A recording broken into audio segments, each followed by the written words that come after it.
गेल्या 15 दिवसापासून पाचोरा नगरपालिकेच्या हद्दीत म्हणजे पाचोरा शहरामध्ये प्रचंड अशी पाण्याची टंचाई निर्माण झालेली आहे.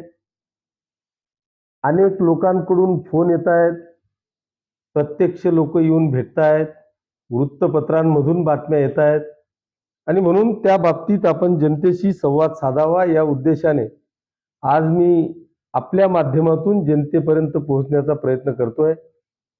मला माहिती आहे की मागच्या 15 दिवसापासून या शहरामध्ये पाण्याची तीव्र टंचाई निर्माण झालेली आहे.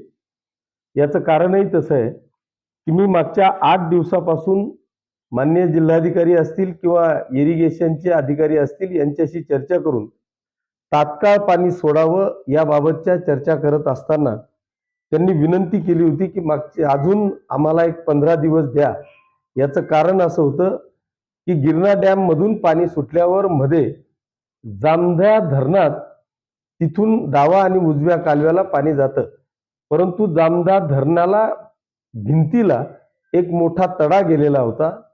पाणी सुटल्यानंतर कदाचित धरणाची पूर्ण भिंत फुटेल की काय अशी शंका इरिगेशनच्या सर्व अधिकाऱ्यांना होती आणि म्हणून त्यांनी जिल्हाधिकारी महोदयांना विनंती केलेली होती की आम्हाला अजून एक 8 दिवस द्यावे. परंतु पाण्याची परिस्थिती बघता, तीव्र टंचाई पाहता मी आजच माननीय जिल्हाधिकारी महोदयांना विनंती केलेली आहे की आपण जी काय धरणाला तडा गेला असेल, भिंतीला तडा गेलेला असेल, हा विषय आता मला असह्य झालेला आहे. मी आता या सगळ्या ज्या काही तक्रारी आहेत त्या सहन करण्याच्या पलीकडे आता झालेल्या आहेत. त्याच्यामुळे कुठल्याही परिस्थितीत आपण आजच्या आज पाणी सोडा अशा पद्धतीची विनंती केल्यानंतर त्यांनी आजचा दिवस मागितलेला आहे आणि उद्या सकाळी 6 वाजता गिरणा डॅम मधून पाणी सुटणार आहे. ते पाणी सुटल्यानंतर साधारणतः 4 दिवसामध्ये आपल्या धरणापर्यंत, आपल्या पाचोऱ्याच्या पाणी पुरवठा योजनेपर्यंत ते पाणी पोहोचणार आहे. मी सर्व पाचोरा शहरवासियांना मी या निमित्तानं विनंती करतो की निश्चितपणे आपल्याला त्रास झालेला आहे, परंतु याच्यावर काहीतरी मार्ग काढावा म्हणून या पत्रकार परिषदेच्या आधी आपण नगरपालिकेचे एसीओ असतील, पाणी पुरवठ्याचे सगळे अधिकारी असतील, या सगळ्यांशी चर्चा करून आजच्या आज तात्काळ 15 टँकरची व्यवस्था नगरपालिकेने केलेली आहे. आज 4 वाजेपासून नगरपालिकेचे टँकर प्रत्येक प्रभागात येतील, परंतु ते पाणी पिण्यायोग्य नसेल, ते फक्त वापरण्यासाठी असेल. याची काळजी मला असं वाटतं की सगळ्या नागरिकांनी घ्यावी, कारण टँकर मधून पाणी देताना कुठल्या तरी विहिरीतून आपण ते पाणी घेणार आहोत. त्याच्यामुळे विहिरीचं पाणी पिण्यायोग्य असेलच असं अजिबात नाही. म्हणून तेवढी एक आरोग्याची काळजी म्हणून ते पाणी आपण पिण्यासाठी वापरू नये, ते फक्त वापरण्यासाठी वापरावं आणि अजून एक 8 दिवस आपण हा त्रास सहन करावा. येणाऱ्या 8 दिवसानंतर 100% पाणी हे रेग्युलाइज होईल. तोपर्यंत उद्या, कारण मागच्या पुरामध्ये आतापर्यंत आपल्याला पाण्याची टंचाई नव्हती, परंतु आपण बवळा धरणावरून तात्पुरती पाणी पुरवठा योजना मागच्या 5-7 वर्षापूर्वी कार्यान्वित केलेली होती. त्याची गरज आज जाणवू लागलेली आहे. त्याच्या मोटारी देखील गाळामध्ये फसलेल्या होत्या. त्याचंही काम आपण 2 दिवसापासून युद्ध पातळीवर चालू केलेलं आहे. ते देखील उद्या संध्याकाळपर्यंत पाणी चालू होईल. म्हणजे येणाऱ्या 2-3 दिवसात जे काही वापरण्यायोग्य पाणी जे आहे ते आपण निश्चितपणे 2 दिवसामध्ये प्रत्येकाच्या घराघरापर्यंत पोहोचवण्याचा प्रयत्न आपला या ठिकाणी असणार आहे.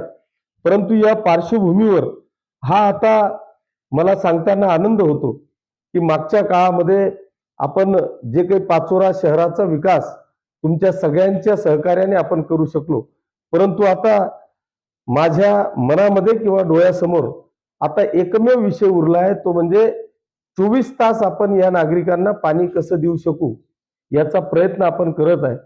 याच्यामध्ये आत्ता जे काही आपण या शहराची वाढ आपण पाहिली, या शहराची पाणी पुरवठ्याची योजना ही मला वाटतं 2007 मध्ये झालेली आहे.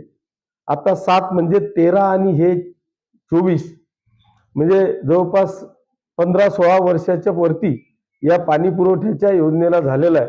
त्याच्यामुळे निश्चितपणे जी काय वाढ या शहराची झालेली आहे ती वाढ खूप मोठी आहे आणि ती मोठी वाढ झाल्यामुळे आपण त्या सगळ्या घरांना व्यवस्थित पाणी पुरवठा व्हावा याच्यासाठी जवळपास 50 कोटी रुपयाची पाणी पुरवठ्याची नवीन योजना आपण मंजूर केलेली आहे आणि तिचं देखील काम शहरामध्ये चालू झालेलं आहे.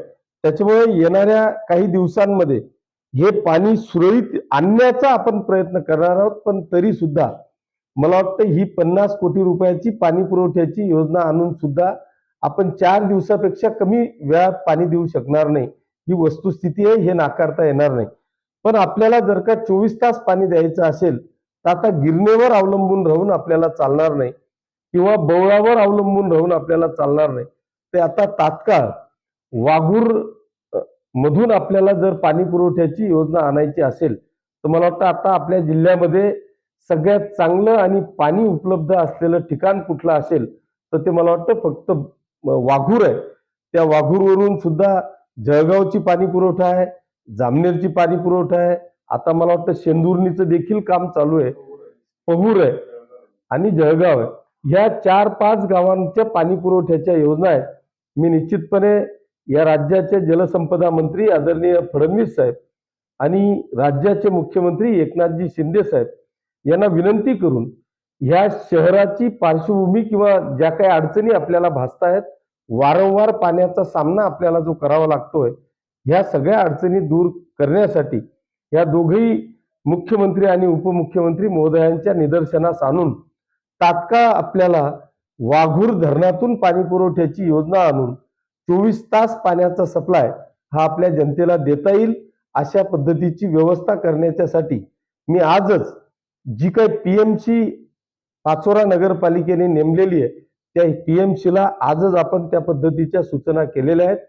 येणाऱ्या 8 दिवसात टेंटेटिव्ह डीपीआर हा आपल्याला प्राप्त होईल. तो डीपीआर प्राप्त झाल्यानंतर तात्काळ माननीय जलसंपदा मंत्री महोदय आणि माननीय मुख्यमंत्री महोदय यांच्या समवेत एक तातडीची बैठक लावून हा डीपीआर आपल्याला अमृत 2 मधून तात्काळ कसा मंजूर करून घेता येईल याचा प्रामाणिक प्रयत्न करून येणाऱ्या वर्षभराच्या आत त्याचं भूमिपूजन करावं अशी एक मानसिकता आहे आणि ती पूर्णत्वात जाईल याची मला खात्री आहे.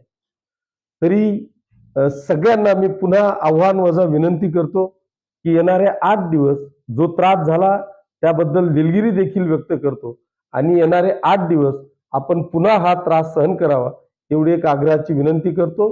तोपर्यंत टेम्पररी आपण टँकरची व्यवस्था केलेली आहे, त्याच्याने आपण आपला जो काही पाण्याचा विषय आहे तो भागवावा अशी एक विनंती. धन्यवाद.